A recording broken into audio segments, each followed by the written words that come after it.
Leading into Final Fantasy VII Rebirth, there was little doubt in anyone's mind that the game would make some pretty significant changes to the original Final Fantasy VII, based on how the remake trilogy's first game did things. And sure enough, Rebirth does make a lot of very notable changes.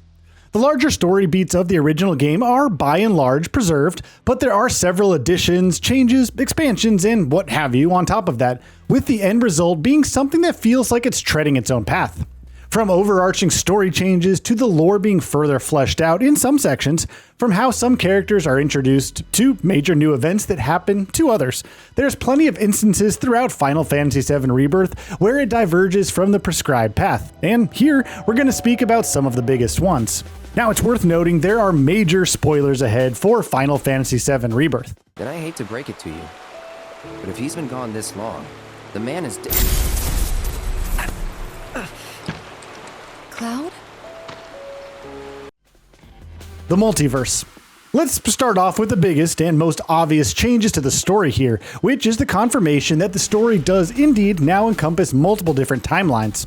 Zack's surprise survival at the end of Remake obviously very strongly hinted at that, but Rebirth has now outright confirmed it, with Sephiroth revealing to Cloud and the others that when they defeated the Whispers at the end of the first game, they inadvertently caused the creation of many different worlds, where things aren't necessarily panning out in a way that you might be familiar with. The planet encompasses a multitude of worlds, ever unfolding. Reunion. The existence of the Final Fantasy VII Multiverse obviously brings plenty of other major changes with it, like Sephiroth's overarching plans, which are now so much more elaborate than what they were even in the original game, which is certainly saying something. The destroying of the planet with the meteor spell and revival of Genova are still high priorities for Sephiroth, but even higher on that list is bringing all the alternate realities together and ruling over all of them, rather than just a single version of the planet, lending an entirely new meaning to Reunion. Zack. The Final Fantasy VII Multiverse also brings with it a timeline in which Zack Fair managed to survive, and as you'd imagine, things are wildly different in this world to what fans of Final Fantasy VII might be used to. Cloud is Mako poisoned and unconscious, Aerith is in a coma, Biggs is alive, and Barrett, Tifa, and Red 13 are dead. And Zack, of course, is at the center of it all, and by the time the game comes to a close, having discovered that there are other worlds beyond its own, he decides that he's going to try and find a way back to Cloud. How exactly will that play out in Part 3? Well, that remains to be seen. Aerith.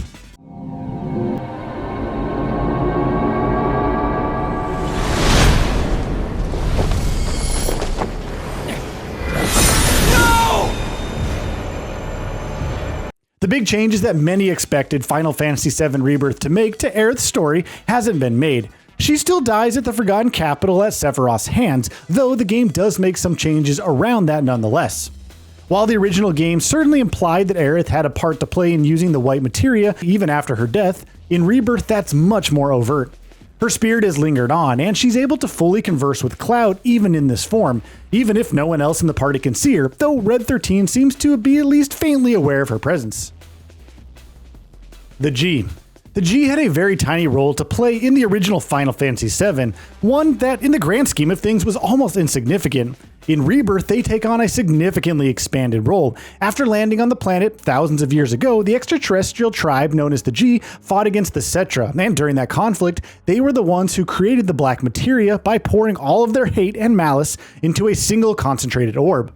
With the G not being of this planet, upon their deaths they were unable to return to the lifestream, and their intention is now to use the black materia so they can destroy the planet with Meteor, which in turn will finally free them of their endless purgatory. Yuffie and Sid's intros.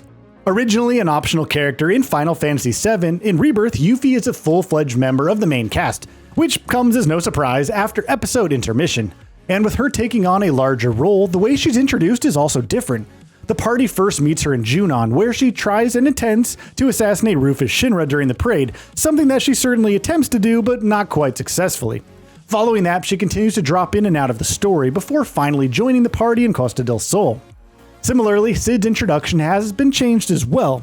In the original Final Fantasy VII, the party traveled to Rocket Town after meeting Vincent Valentine in Nibelheim, and it was there that they met with the pilot and engineer Sid Highwind, who joined ranks with the party after butting heads with Rufus Shinra over the canning of his coveted space program. In Rebirth, meanwhile, Sid enters a little earlier, this time as a for-hire pilot who flies the party from Gongaga to Nibelheim. Tifa and the Lifestream. Though it was an optional area in the original Final Fantasy VII, in Rebirth, Gongaga is a much larger and more baked-in part of the main story, which in turn brings several changes. One of the biggest ones is what happens with Tifa. Cloud, under the effects of Sephiroth's influence and his own cellular degradation, attacks Tifa and throws her into a pool of Mako in the destroyed Gongaga reactor, believing the real Tifa to be long dead and her to be an imposter. Upon falling into the pool, she's swallowed whole by a weapon, after which she finds herself in the Lifestream, where not only does she witness several memories of her past, but also sees different whispers battling against each other, with many even attacking the weapons. At the end of it all, the weapon breaches above the surface of the Mako pool, again lets Tifa, who is still alive, leave. Glenn Lodbrok. You'd be forgiven for having no idea who Glenn Lodbrok is, seeing as he's only ever appeared in the mobile game Final Fantasy VII Ever Crisis, and free-to-play mobile battle royale game. Given that, it's surprising how big his role in Rebirth is. He's now the de facto leader of the Wutai government, but behind the scenes he's in cahoots with Rufus Shinra, and together they're trying to spark another war between Shinra and Wutai. They succeed in doing that, of course, while right at the end of the game it's also revealed that not only is Lodbrok one of Sephiroth's minions, but also has powers that no one other than Sephiroth has, like being able to possess the black-robed Sephiroth clones scattered throughout the world. We're gonna have to wait until the third game to find out how exactly he's able to do that. Roche. Roche was one of Final Fantasy VII Remake's more prominent new additions, and of course he continues to have a role to play in Rebirth as well. By definition, everything that happens to and around him is entirely new to the story.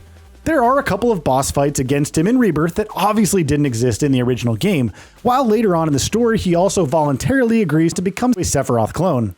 By the end of the game, he's in very different, i.e. much worse shape than we've usually seen him in. He's not riding his bike around anymore, we can tell you that much. Sisny. Fans of Crisis Core will be very familiar with Sisny as a character, and now she's been integrated into the main Final Fantasy VII story as well. This is another one of those changes to the story that we see in Gongaga, with Sisny having been assigned to the region, where she's gone on to become something of a caretaker for the locals as the leader of the Gongaga Youth Coalition. Obviously, unlike the other stuff we've talked about in this feature, Sisney's addition isn't as intrinsically tied to the main story as its most crucial beats, but she still does end up being a pretty prominent secondary character while you're in the Gongaga region. And that brings us to the end of this video. A quick request before we conclude. We upload new videos every single day, and if you like what we're doing, please consider subscribing. It really helps us out. Also, don't forget to enable all notifications by clicking the bell icon so that you can receive daily video updates. Thanks for watching.